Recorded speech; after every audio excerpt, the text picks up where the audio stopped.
সাদিক কাইম হচ্ছে আমার আলিমে আমরা একই সাথে পড়াশোনা করেছি, একই ক্লাসে আমরা আমাদের সাংগঠনিক দায়িত্ব পালন করেছি। তো সাদিক কাইম ভাই ঢাকা বিশ্ববিদ্যালয়ের ডাকসু ভিপি নির্বাচিত হয়েছেন, তাকে আমি আমার অন্তরের অন্তঃস্থল থেকে অভিনন্দন জানাচ্ছি। সেই সাথে জাহাঙ্গীরনগর বিশ্ববিদ্যালয়ের স্টুডেন্টরাও আমি মনে করি ইসলামী ছাত্র শিবিরের উপর আস্থা রাখবে। ইনশাআল্লাহ জাহাঙ্গীরনগর বিশ্ববিদ্যালয়েও জাকসুতেও ছাত্র শিবির পূর্ণাঙ্গ প্যানেলে বিজয় লাভ করবে বলে প্রত্যাশা করি। ষড়যন্ত্র বলে আসলে দেখেন এখানে বিশ্ববিদ্যালয় প্রশাসনকে আমি পূর্ণ দায়ী করব, কারণ দেখেন যে অমর্ত্য রয়জনের হচ্ছে প্রার্থিতা নিয়ে যে বিষয়টা হয়েছে, আমরা গত 21 আগস্ট আমরা হচ্ছে আমাদের মনোনয়নপত্রগুলো জমা দিয়েছি এবং হচ্ছে বিশ্ববিদ্যালয় প্রশাসন এই মনোনয়নপত্রগুলো যাচাই বাছাইয়ের জন্য 3 দিন সময় পেয়েছেন। তো 3 দিন পরে একটা প্রাথমিক খসড়া তালিকা দিয়েছেন যে তারা আসলে উত্তীর্ণ, কিন্তু যা কারো যদি সমস্যা থাকতো তাহলে ওই সময়ের মধ্যেই বলে দেওয়া উচিত ছিল বিশ্ববিদ্যালয় প্রশাসনের, কিন্তু বিশ্ববিদ্যালয় প্রশাসন এটা করে নাই।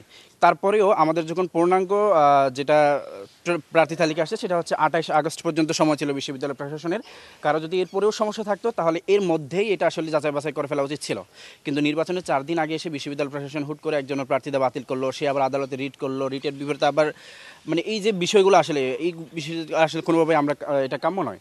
আমরা মনে করি এটা আসলে বিশ্ববিদ্যালয় প্রশাসন সম্পূর্ণভাবে দায়ী। এক্ষেত্রে বিশ্ববিদ্যালয় প্রশাসনকে আসলে এটা জবাবদিহিতে করতে হবে।